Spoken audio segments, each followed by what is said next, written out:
ફતેપુરા લાઈવમાં આપ તમામ દર્શક મિત્રોનું સ્વાગત છે। હું છું આપની સાથે રિપોર્ટર યાસીન ભાભોર।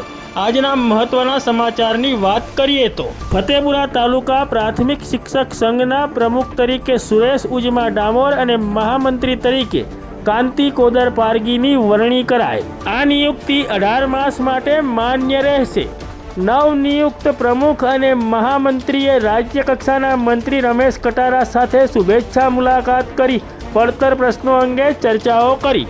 ફતેપુરા તાલુકાના મુખ્ય મથક ફતેપુરા ખાતે તાલુકા કન્યા શાળા ખાતે ફતેપુરા તાલુકા પ્રાથમિક શિક્ષક સંઘની ચૂંટણી યોજાઈ હતી, જેમાં ફતેપુરા તાલુકા પ્રાથમિક શિક્ષક સંઘના પ્રમુખ તરીકે સુરેશ ઉજમા ડામોર અને મહામંત્રી તરીકે કાંતિ કોદર પારગીની વરણી કરવામાં આવી છે।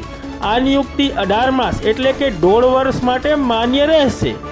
નવનિયુક્ત પ્રમુખ સુરેશ ઉજમા ડામોર અને મહામંત્રી કાંતિ કોદર પારગીએ ફતેપુરા વિધાનસભાના ધારાસભ્ય અને રાજ્ય કક્ષાના મંત્રી રમેશ કટારા સાથે શુભેચ્છા મુલાકાત કરી હતી અને શિક્ષકોના પડતર પ્રશ્નો અંગે ચર્ચાઓ કરી હતી। દાહોદ જિલ્લા પ્રાથમિક શિક્ષક સંઘના વિવિધ હોદ્દેદારો, ફતેપુરા તાલુકા પ્રાથમિક શિક્ષક સંઘના વિવિધ હોદ્દેદારો અને ફતેપુરા તાલુકાના પ્રાથમિક શિક્ષકો ઉપસ્થિત રહ્યા હતા અને નવનિયુક્ત ફતેપુરા તાલુકા પ્રાથમિક શિક્ષક સંઘના નવનિયુક્ત પ્રમુખ સુરેશ ઉજમા ડામોર અને ફતેપુરા તાલુકા પ્રાથમિક શિક્ષક સંઘના નવનિયુક્ત મહામંત્રી કાંતિ કોદર પારગીને શુભેચ્છાઓ અને શુભકામનાઓ પાઠવી હતી।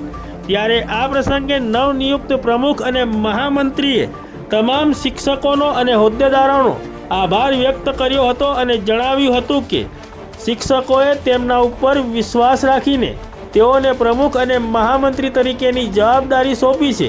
આ જવાબદારી તેઓ સંપૂર્ણ પ્રમાણિકપણે તેમજ સત્યતા સાથે નિભાવશે અને શિક્ષકોને દરેક કામમાં પૂરતો સહયોગ આપશે અને શિક્ષકોના કામ કરવામાં તત્પરતા અને ઉત્સુકતા બતાડીને શિક્ષકોનું તમામ કામ સત્વરે કરી આપશે તેઓએ આશાવાદ વ્યક્ત કર્યો હતો।